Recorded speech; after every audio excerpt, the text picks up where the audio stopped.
Assalamualaikum warahmatullahi wabarakatuh. Selamat pagi, salam sehat, dan salam sejahtera untuk kita semua. Perkenalkanlah, saya mengenalkan diri saya. Nama saya Suwaryanto, dosen Politeknik ATK Jakarta untuk program studi teknologi pengolahan karet dan plastik dengan NIDN 4309016501. Bidang keahlian saya adalah teknik elektro. Mata kuliah yang saya ampu pada semester ganjil, yaitu semester 3, saat ini adalah salah satunya mata kuliah permesinan karet, program Diploma 3, Prodi TPKP. KBM saya selenggarakan dengan metode delivery, interaction, dan assessment. Video ini dibuat dalam rangka untuk memenuhi persyaratan sertifikasi dosen tahun 2025, yaitu pernyataan diri dosen dalam unjuk kerja Tridharma Perguruan Tinggi PDD UK TPD, khususnya dalam aspek pengajaran. Deskripsi mata kuliah permesinan karet yang saya ampu. Mata kuliah permesinan karet memberikan pemahaman kepada mahasiswa perihal permesinan yang digunakan untuk mengolah karet. Mahasiswa dibimbing untuk mempelajari, mengenal mengenai berbagai macam mesin pengolah karet yang terdiri dari penggerak mula dalam permesinan karet, sistem mekanik, sistem hidrolik, sistem pneumatik dan elektrik, serta kontrol otomasi dalam permesinan karet. Mesin-mesin yang dipelajari adalah mesin rubber cutting, mesin calendering, mesin hot press molding, serta boiler. Mahasiswa melaksanakan praktikum di laboratorium workshop karet sebagai upaya agar mahasiswa atau mahasiswi kompeten dalam mengoperasikan mesin-mesin pengolah karet, serta mahasiswa-mahasiswi kedepannya kompeten dalam melakukan perawatan dan perbaikan permesinan pengolah karet yang ada di dunia industri maupun dunia usaha. Mata kuliah permesinan karet adalah mata kuliah wajib yang diselenggarakan di semester 3, semester ganjil, dengan bobot 3 SKS praktikum. Praktikum diselenggarakan dengan pengantar bahasa Indonesia. Untuk capaian pembelajaran lulusan yang dibebankan pada mata kuliah ini, yang pertama, diharapkan mahasiswa mampu menunjukkan sikap bertanggung jawab atas pekerjaan di bidang keahliannya secara mandiri. Yang kedua, menguasai pengetahuan tentang berbagai jenis dan bagian-bagian permesinan di bidang pengolahan karet dan plastik berdasarkan penerapan prinsip kerja kesehatan dan keselamatan kerja atau K3. Yang ketiga, mampu mengkaji kasus penerapan ilmu pengetahuan dan teknologi pada pengolahan karet dan plastik yang memperhatikan dan menerapkan nilai humaniora sesuai dengan bidang pengolahan karet dan plastik. Yang keempat, mahasiswa diharapkan mampu menerapkan matematika, sains alam, dan prinsip rekayasa ke dalam prosedur dan praktek desain, formulasi material, proses dan teknologi pengolahan, serta pengendalian kualitas proses dan produk karet serta plastik. Dan yang kelima, mampu melakukan adaptasi terhadap perkembangan teknologi terkini dan menggunakannya dalam melaksanakan pekerjaan. Sedangkan untuk capaian pembelajaran mata kuliah permesinan karet, yang pertama, mahasiswa mampu menunjukkan sikap bertanggung jawab atas pekerjaan di bidang keahlian secara mandiri. Yang kedua, mahasiswa mampu menguasai pengetahuan tentang jenis dan bagian-bagian permesinan di bidang pengolahan karet dan plastik berdasarkan penerapan prinsip kesehatan dan keselamatan kerja atau K3. Yang ketiga, mahasiswa mampu mengkaji kasus penerapan ilmu pengetahuan dan teknologi pada pengolahan karet dan plastik yang memperhatikan dan menerapkan nilai humaniora sesuai dengan bidang pengolahan karet dan plastik dalam rangka menghasilkan prototipe prosedur baku, desain kendali, dan instrumentasi industri. Yang keempat, mahasiswa mampu menerapkan matematika, sains alam, dan prinsip rekayasa ke dalam prosedur dan praktek desain, formulasi material, proses, dan teknologi pengolahan. Dan yang kelima, mahasiswa mampu melakukan adaptasi terhadap perkembangan teknologi terkini dan menggunakannya dalam melaksanakan pekerjaan. Mata kuliah permesinan karet dilaksanakan di workshop karet kampus 1 Politeknik ATK Yogyakarta. Berikut sekilas contoh pembelajaran praktikum permesinan karet yang diselenggarakan di workshop karet. Bismillahirrahmanirrahim. Assalamualaikum warahmatullahi wabarakatuh. Waalaikumsalam warahmatullahi wabarakatuh. Selamat pagi, salam sejahtera dan salam sehat untuk kita semua. Anak-anakku yang saya banggakan, alhamdulillah kita bisa dipertemukan kembali pada hari ini dalam rangka kegiatan belajar mengajar untuk mata kuliah permesinan karet. Ya. Sehat semuanya? Sehat. Alhamdulillah. Sehat. Tugas yang minggu kemarin sudah dikumpulkan? Sudah. Alhamdulillah. Alhamdulillah ya. Jadi untuk materi yang ketiga, kalau kita lihat di RPKPS itu adalah apa? Penggerak mula dalam permesinan karet. Ya. Jadi anak semua yang saya banggakan. Jadi kalau kita berbicara masalah penggerak mula dalam permesinan karet, itu adalah satu hal yang sangat penting di dalam segala permesinan. Ya. Mesin tidak akan bisa beroperasi, mesin tidak akan bisa bergerak, manakala tidak ada yang namanya penggerak mula. Nah, definisi penggerak mula itu apa? Penggerak mula adalah mesin atau perangkat yang mengubah energi primer. Ya. Contoh misalnya, listrik dirubah menjadi energi mekanik. Kemudian fluida dirubah menjadi energi mekanik. Ya.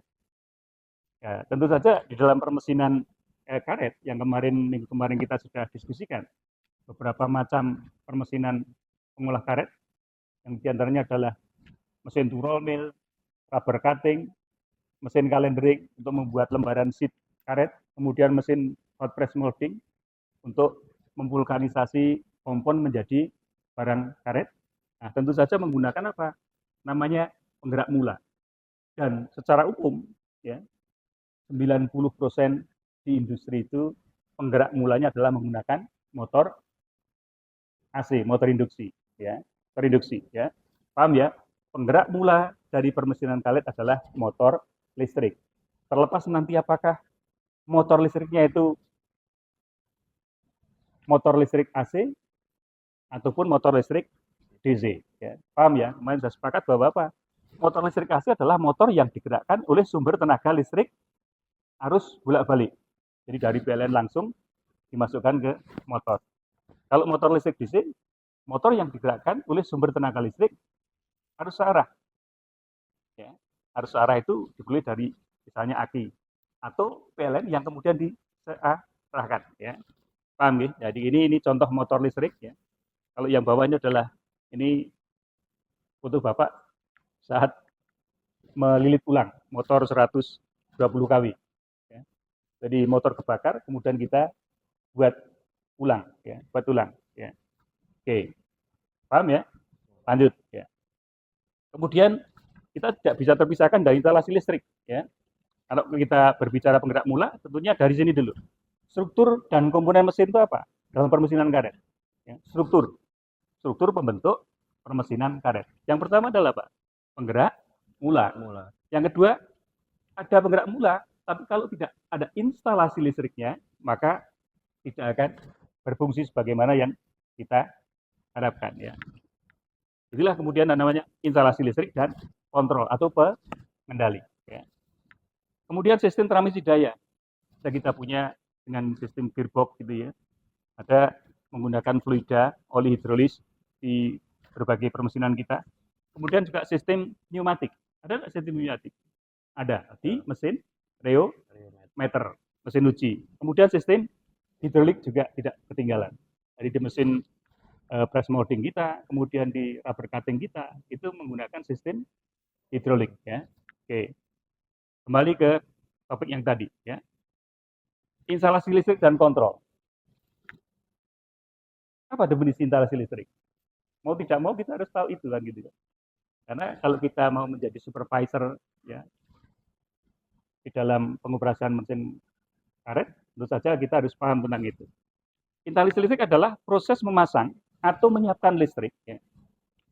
Baik perangkat keras maupun perangkat lunaknya agar dapat digunakan atau bisa beroperasi. Ya.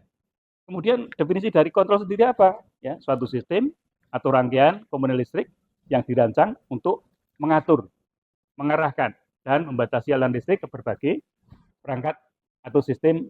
Tujuannya untuk apa? Mengoptimalkan kinerja dari penggerak mula itu sendiri. Ya, paham ya? Barangkali karena ini heterogen, ada yang dari SMA, ada yang dari SMK, ada bahkan yang dari madrasah aliyah. Ya.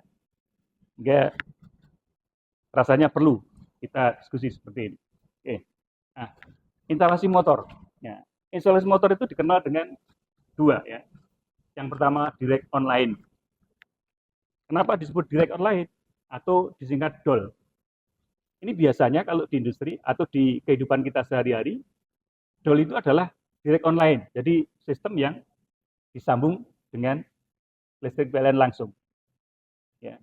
Dan ini hanya ada apa? Circuit breaker, MCB, kemudian kalau dia manual switch, ini sebagai thermal overload, OL.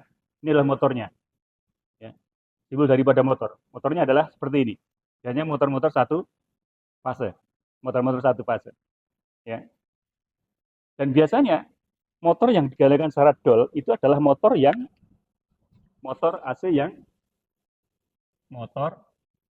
AC untuk DOL itu adalah lebih kecil atau sama dengan 5 kW.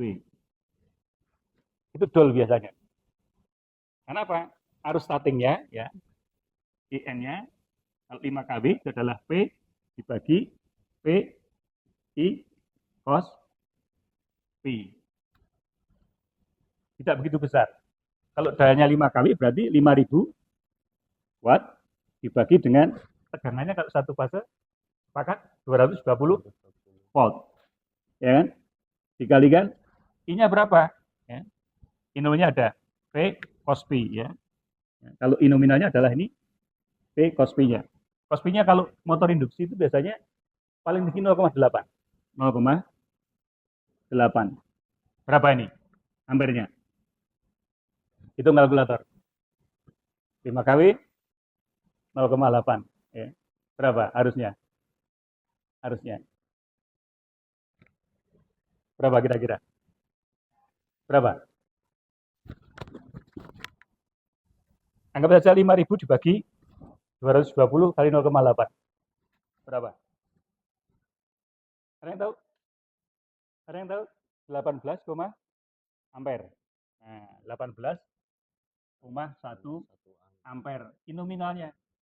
Jadi e-starting ini tidak akan mengganggu jaringan distribusi daya listrik yang ada di gedung itu. Kalau dalam hal ini adalah Politeknik ATK, kalau kita setting, menghidupkan pertama atau mengonkan motor, tidak akan terjadi flicker tegangan. Ya. Karena motor itu sesungguhnya pada saat dia starting, kalau kita gambarkan ini, maka dia pertama kali startnya begini. Baru dia stabil. Ini adalah I startnya sama dengan I nominal kalikan 6 kali I nominal. Ya. Jadi tinggi.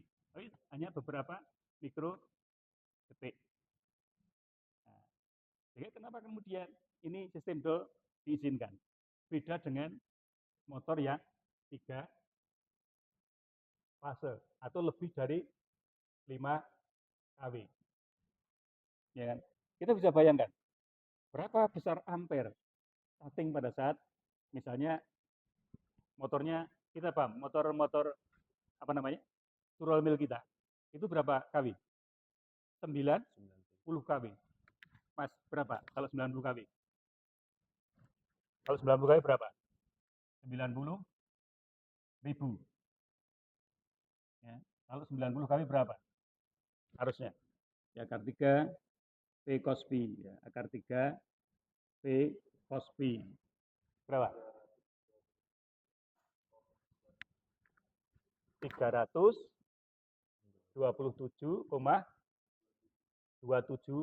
ampere. Begitu besarnya arus startingnya. Kalau itu didiamkan hanya menggunakan direct online, maka terjadi apa? Flicker tegangannya luar biasa. Jadi kalau kita menyalakan lampu itu shoot gitu redup, baru dia kembali normal lagi.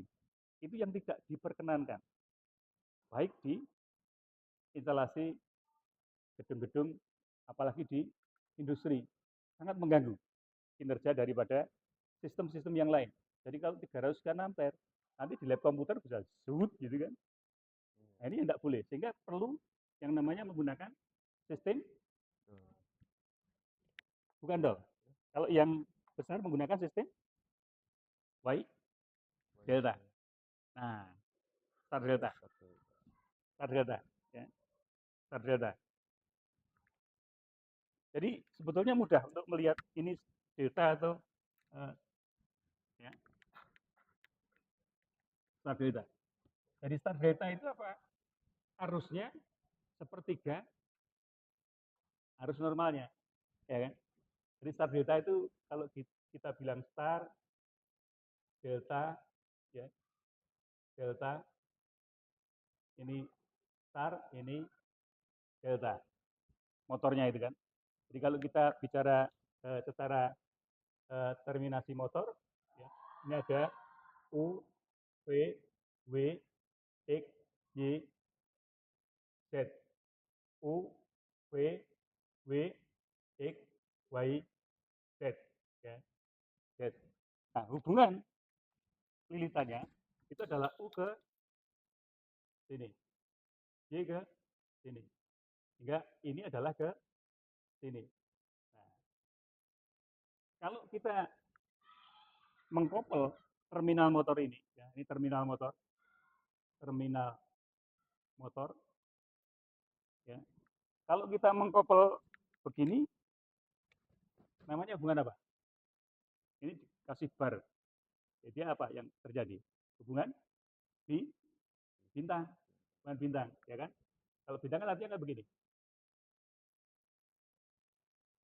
hubungan bintang. Ya. Nanti di sini adalah X, Y, Z. I-nya itu adalah sepertiga arus delta. Jadi kalau 300 jadi sepertiganya, sehingga tidak mengganggu distribusi listrik di lokasi setempat. Ya, delta. Ya. Nah, kalau ini dihubungkan misalnya terminalnya dihubungkan begini, gitu ya. Ini X, Y, Z, UVW, ya. Ya. UVW, X, Y, Z. Kalau dihubungkan dikoppel begini, ya, dikoppel begini, di terminal motornya, ini namanya hubungan delta. Paham? Paham? Masih paham dia? Paham? Ya. Hubungan delta. Ya. Delta itu hubungannya apa? Antara lilitan dengan lilitan. Ini dengan ini. Ya. Ini. Ya. Kalau ini adalah 380 volt. Kalau yang ini adalah 220 volt antar fase. 380 dari mana? Sebetulnya juga dari sini tegangannya adalah 380 itu sama dengan akar 3 dikalikan 220 volt. Clear? Paham ya? Sampai di sini ada yang mau ditanyakan? Silakan. Saya Pak. Ya, namanya? Bramantyo Bisono. Bramantyo, Mas siapa Mas Bramantyo? Ya, Itu gimana? Pak, kenapa sebagian besar penggerak mula di industri menggunakan motor AC? Ya, oke, pertanyaannya bagus. Pertanyaannya bagus. Kenapa? Kenapa sebagian besar industri, tadi saya katakan 90% di industri itu, penggerak mula untuk semua permesinan itu menggunakan motor arus bolak balik. Ada yang bisa jawab? Ada yang bisa jawab? Kenapa? Harganya yang relatif murah dibandingkan dengan motor DC. Kenapa murah? Karena konstruksinya sederhana. Tadi saya bilang, ya, konstruksinya sangat sederhana nih. Hanya keren, lilitan stator, rotor. Rotor adalah squirrel kick, sangkar bajing istilahnya. Kan sederhana. Jadi ada ditumpulin di ring laker. Ya. Beda kalau dengan tadi misalnya ini rotornya saja, ya. Rotornya saja sudah kompleks nih. Ada komutatornya, ini lepas satu atau rusak satu, nggak bisa muter. Nggak bisa muter. Ya. Jadi kalau kebakar, di samping harus melilit statornya, juga harus melilit rotornya. Kalau full brushlnya, sikat tarangnya habis, kita juga harus mengganti. Kalau bunyinya kasar, lakernya juga harus kita ganti. Jadi sangat kompleks. Kenapa kemudian harganya mahal? Ya karena strukturnya adalah kompleks. Paham ya? Jadi jangan, kalau menurut saya ya, sekali-kali menggunakan motor DC untuk menggerak mula permesinan. Ya. Paham? Jelas, Mas Bramantyo? Tetap semangat. Alhamdulillah. Ya. Ada lagi? Ya.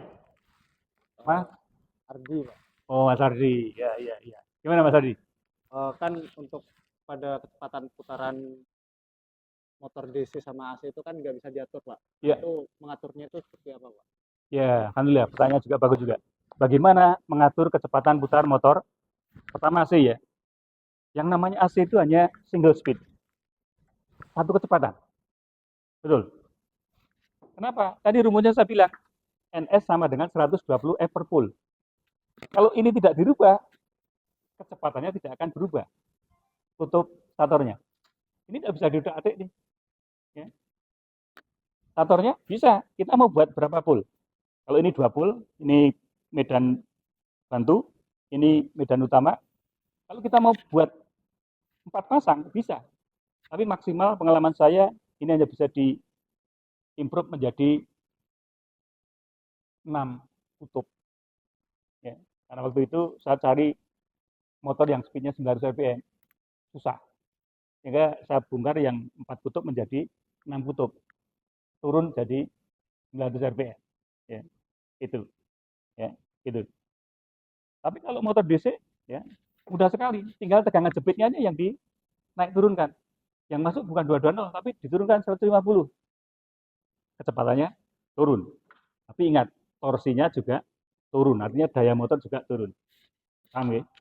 Satu sisi sekarang, dengan kemajuan teknologi, untuk mengatur kecepatan putar motor AC, itu sudah ada yang namanya speed drift inverter.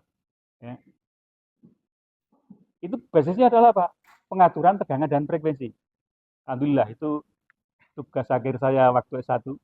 Saya membuat rancang bangun pengatur putaran motor induksi 3 fase. Menggunakan itu. Tapi apa? Waktu itu saya tidak berpikiran mau itu booming luar biasa. Habis itu Cina produk apa namanya? Inverter. Inverter. Jadi dimasukkan AC, dirubah tegangannya menjadi DC, DC kemudian dicopper menjadi sinusoidal, tapi bukan sinus murni karena menggunakan PWM. Contohnya apa? Inverter. Inverter. Ya, ini dari Toshiba. Ya. Kapasitasnya ini untuk motor 3 HP. 3 HP. Diatur frekuensinya, motornya bisa cepat, bisa lambat. Tergantung frekuensinya. Kalau frekuensinya dikasih 2 AC, motornya putar pelan. Kalau frekuensinya dinaikkan 50 derajat, 50 Hz, motornya cepat sesuai dengan putaran nameplate di motor induksi itu. Paham ya? Mas tadi cukup jelas? Kalau udah jelas nanti ke workshop saya. Mau belajar sampai mana? Karena ini, jadi memang kami ya di luar apa namanya, ketugasan saya di Politeknik ATK, kami merupakan penjual jasa, maintenance, repair, desainer di bidang mechanical, electrical, dan plumbing. Jadi kita bisa diskusi, ya. Jelas, Mas Ari? Oke, ada yang lainnya? Saya, Pak. Oke, Mas Pandu, Mas Siap. Pandu Arya, gimana?